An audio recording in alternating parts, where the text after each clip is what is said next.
அஸ்ஸலாமு அலைக்கும் ஃப்ரெண்ட்ஸ். இன்றைக்கி நம்ம கிச்சனில் சத்தான எள்ளு உருண்டை எப்படி செய்கிறதுன்னு தான் பார்க்க போகிறோம்.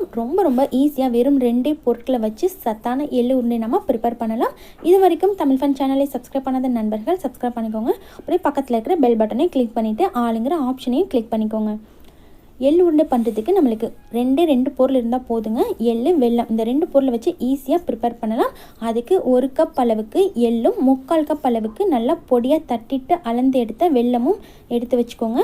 நம்ம எள்ளு எந்த கப்பில் அளக்குறோமோ அதே கப்லேயே 3/4 கப் அளவுக்கு வெல்லம் எடுத்திங்கன்னா சரியான அளவாக இருக்கும்.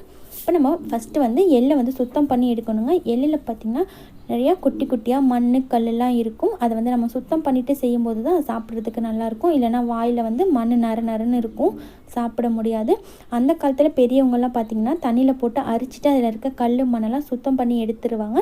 இப்போ இருக்க ஜென்ரேஷன்லாம் பார்த்திங்கன்னா நிறைய பேருக்கு அந்த அரிக்கிறது எப்படி அப்படின்ற ப்ராசஸே தெரியாது. அந்த மாதிரி இருக்கிறவங்களுக்கு ரொம்ப ஈஸியாக இந்த மாதிரி கொஞ்சம் பெரிய ஹோலாக இருக்கிற சலிக்கையில் போட்டு சலிச்சிட்டிங்கன்னா அதில் இருக்கிற மண் கல்லெல்லாம் உங்களுக்கு ரிமூவ் ஆயிரும். அப்புறமா நம்ம இதை ஒரு முரத்தில் போட்டுட்டு பெரிய கல்லாக இருந்துச்சுன்னா நம்மளுக்கு தெரியும். அதை நம்ம ஈஸியாக எடுத்துட்டு அதுக்கப்புறமா யூஸ் பண்ணிக்கலாம்.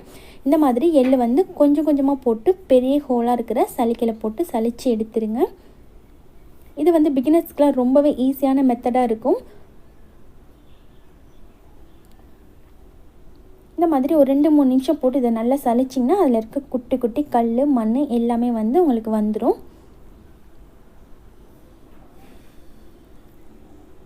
எள்ளு உடம்புக்கு ரொம்ப ஹெல்த்தியான ஒரு பொருளுங்க. பார்த்திங்கன்னா அதில் நிறைய கால்சியம் இருக்குது. குழந்தைங்கள்லேருந்து பெரியவங்க வரைக்கும் எல்லாருமே இந்த எள்ளு உருண்டை விரும்பி சாப்பிடுவாங்க. இப்போ நிறைய பேர் இதை செய்கிறதையே விட்டுட்டோம். இப்போ பாருங்கள், சலிச்சு எடுத்ததுக்கப்புறமா இதில் எவ்வளோ கல் மண் எல்லாமே ரிமூவ் ஆகி வந்திருக்கு அப்படின்னு சொல்லிட்டு அதுக்கப்புறமா நம்ம சுத்தம் பண்ண எள்ளை ஒரு பேனில் போட்டு வறுத்து எடுக்கணும். பேனை நல்லா ஹீட் பண்ணிவிட்டு அதுக்கப்புறமா எள்ளு சேர்த்துக்கோங்க. எள்ளு சேர்த்து மீடியம் ஃப்ளேம்லேயே வச்சுட்டு இது போல் நல்லா வறுத்து விட்டுட்டே இருங்க. எள்ளு நல்லா பொரிஞ்சு வரணுங்க. உங்களுக்கு அந்த சவுண்டு நல்லா டிஃப்ரெண்ட்டாக கேட்கும். எள்ளு நல்லா பொரியும். அது வரைக்கும் இதை நல்லா வறுத்து எடுத்துக்கணும். எள்ளு நல்லா பொரிஞ்சிச்சு அப்படின்னா தான் எள்ளு உருண்டை சாப்பிட்றதுக்கு நல்லா வாசமாக டேஸ்டியாக இருக்கும். மீடியம் ஃப்ளேம்லேயே வச்சுட்டு ஒரு 7லேருந்து ஒரு 8 நிமிஷம் போல் ஆகுங்க. இது போல் நல்லா வறுத்து எடுத்துக்கோங்க. ரொம்ப ஃப்ளேம் அதிகமாக வச்சிட்டிங்கன்னா எள்ளு கருகிரும். எள்ளு கருகிருச்சு அப்படின்னாலும் அதோடைய டேஸ்ட் மாறிடும். எள்ளு நல்லா பொரிஞ்சதுக்கப்புறமா ஸ்டவ் ஆஃப் பண்ணிவிட்டு ஆற வச்சுடுங்க. இது நல்லா ஆறினதுக்கப்புறமா தான் பண்ணணும். ரொம்ப சூடாக இருக்கும்போது செஞ்சிடாதீங்க. எள்ளு நல்லா ஆறினதுக்கப்புறமா ஒரு மிக்ஸி ஜாரில் கொஞ்சமாக சேர்த்து நீங்கள் பல்ஸ் கொடுத்துடுங்க. மொத்தமாக சேர்த்து பல்ஸ் கொடுத்திங்கன்னா ஒன்று அரைப்பட்டும் படாமையும் ஆயிரும்.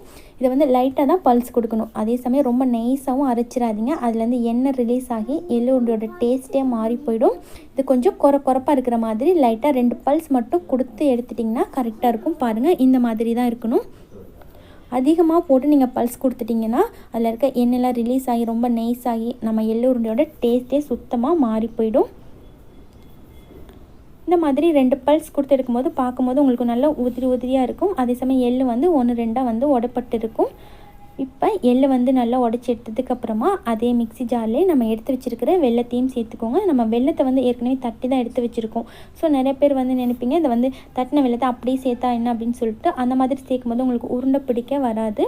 இந்த மாதிரி மிக்சியில் போட்டு நல்லா இதை பல்ஸ் கொடுத்துக்கோங்க. வெல்லத்தை நல்லாவே நம்ம பல்ஸ் கொடுத்துக்கலாம். நல்லா பல்ஸ் கொடுத்து எடுத்ததுக்கப்புறமா அந்த எள்ளு கூடவே சேர்த்துருங்க. அப்போ தான் உங்களுக்கு உருண்டை பிடிக்கிறதுக்கு ரொம்ப ஈஸியாக வரும். ஸோ அந்த காலத்துலலாம் பார்த்தீங்கன்னா இதை உரலில் போட்டு உலக்க வச்சு நல்லா இடித்து எடுப்பாங்க. அதுவும் ரொம்பவே டேஸ்டியாக இருக்கும். அதே மாதிரி இன்றைக்கி நம்ம மிக்சியை வச்சு ரொம்ப ஈஸியாக ப்ரிப்பேர் பண்ணியிருக்கோம். இப்போ இது 2ஐயும் ஒன்றா சேர்த்து நல்லா மிக்ஸ் பண்ணிக்கோங்க. நம்ம கை வச்சு இதை எந்த அளவுக்கு நல்லா அழுத்தி மிக்ஸ் பண்ணுறோமோ அந்த அளவுக்கு உங்களுக்கு உருண்டை பிடிக்கிறதுக்கு ரொம்ப ஈஸியாக வரும். இது போல் நம்ம நல்லா மிக்ஸ் பண்ணும்போது வெல்லம் லைட்டாக கசிய ஆரம்பிக்கும். கசிஞ்சதுக்கப்புறமா நம்ம ஈஸியாக உருண்டை பிடிச்சிக்கலாம். இப்போ பாருங்கள், நல்லா மிக்ஸ் பண்ணதுக்கப்புறமா இது போல் கையில் உங்களுக்கு தேவையான அளவுக்கு எடுத்துகிட்டு நல்லா டைட்டாக அழுத்திட்டு உருட்டுனிங்கன்னா உருண்டை பிடிக்க வந்துடும்.